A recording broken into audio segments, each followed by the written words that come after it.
consumption আৰু saving function related এটা numerical problem লৈছো ইয়াতে কৈছে if s equals -40 plus 0.2y find the consumption function অৰ্থাৎ আমাক এটা সেভিং ফাংশন বা সঞ্চয় ফলন দিয়া আছে আমি উলিয়াব লাগে উপভোগ ফলন বা কনজাম্পশন ফাংশন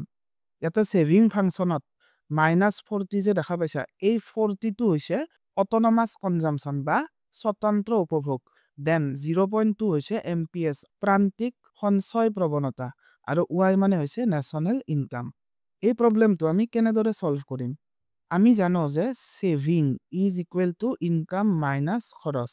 মানে ইনকামৰ পৰা খৰচ কৰাৰ পিছত যিখিনি ৰৈ গ'ল সেইখিনিয়ে কি সেভিং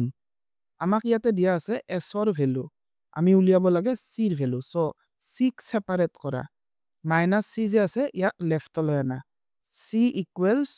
y minus s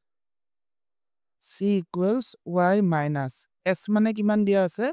যে -40 plus 0.2y c equals y এতিয়া আমি ব্র্যাকেট উঠাই দিম ব্র্যাকেট উঠাই দিলে মাইনাস ইনটু মাইনাস কি সিম্বল হ'ব plus y plus 40 then minus into plus minus 0.2y 40 আগলৈ আনা 40 plus y minus 0.2y 40 plus ইয়াতে y কমন লোৱা y into 1y then minus 0.2 so 40 plus 1 minus 0.2 কিমান 0.8 so 0.8 into y 0.8y